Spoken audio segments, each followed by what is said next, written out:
Oh wow, my body picked my body picked the wrong time to sneeze. No, it looks like I'm crying. Hello, my gorgeous siuPaus. My name is Pao, and I'd like to welcome you to my first online free sewing class. Today's lesson, I'll teach you how to make Hanabi. Hanabi is a Japanese festival-inspired outerwear that you can wear outside.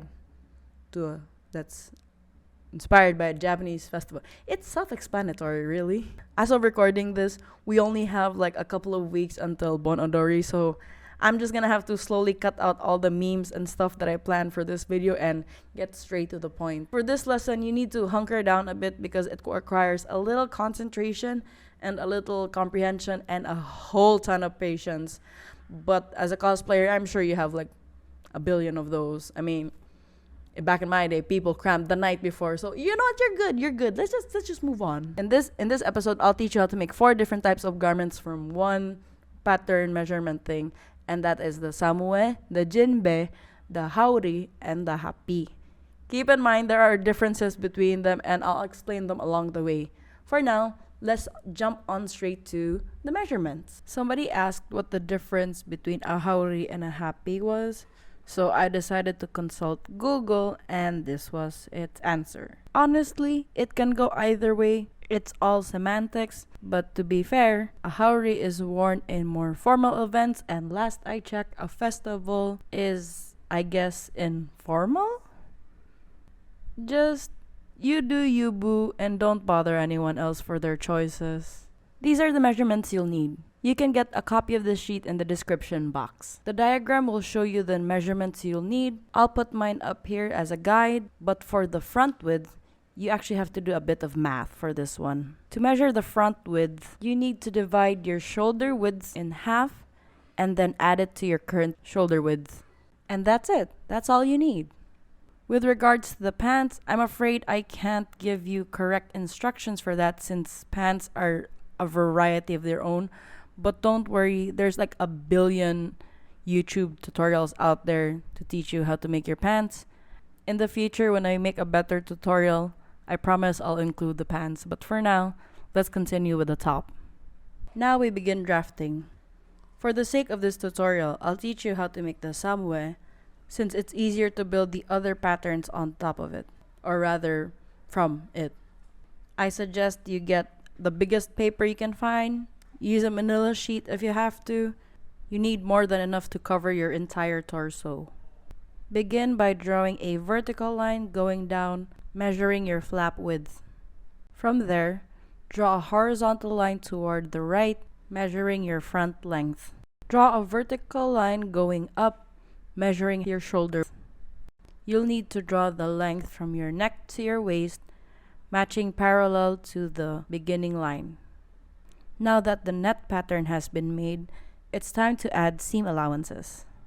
If you want to have vents on the side of your top, you need to extend somewhere between 15 centimeters at the bottom of your length.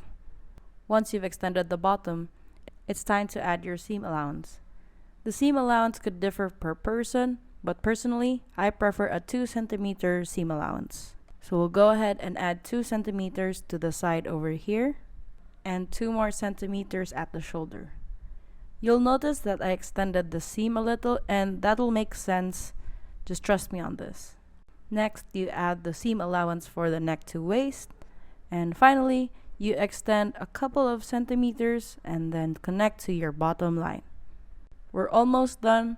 All we need to do now is to make the facing. The facing piece can be any size you want it to be. Personally, somewhere between 5 to 10 centimeters is good.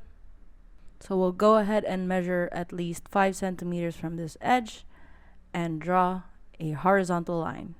Once you've drawn that horizontal line, you can trace the other sides of the pattern and your facing is now complete. You could technically use a strip of cloth, which is what I did, but I don't recommend it and you will see why soon. Now that the top is done, it's time to go for the sleeves. Begin by drawing a vertical line going down, measuring half of your arm side. From that point, Draw a horizontal to the right, measuring your sleeve length. This is where the samue differs from the three variations. Regardless if you're making a haori, jinbei, or hapi, the sleeves are always, parallel to each other, so the top and bottom measurements are the same, whereas the left and the right measurements are the same, making them into a huge rectangle. Just keep in mind that on the bottom portion here is the fold of the line, so you don't have to cut two pieces of cloth and sew them together. You just need to sew one end of the other sleeve. This is also known as a tube sleeve because it's in the shape of a tube. For the samue sleeve, you just need to measure a vertical line going up, measuring half of your cuff circumference. From there, you just need to connect the cuff to the armpit corner, and you have your net pattern. Now it's time to add the seam allowances. Like I said, the bottom part will be the fold, so there's no need to add a seam allowance there. Next, you add a seam allowance for the arm side. Same as what we did for the shoulder, we extend it a bit, and then we connect the arm side to the cuff. While you're on your paper pattern, fold it directly on the edge of the cuff. This will allow us to create an exact copy of your cuff. At this point, the length is up to you. You can decide how long you want it. It's just up to preference. Once you're done, you need to cut the back part of the pattern, and when you unfold it, you'll have an exact copy of the cuff. So that there's no confusion or misunderstanding, the samue and the jinbei actually share the same front pattern. There's no need to alter the jinbei since the only thing you have to alter is the sleeve and possibly how to sew the armpits, but I digress. The haori, on the other hand, is actually easier to make since it's just a line that goes straight down from your neck, as I demonstrate here.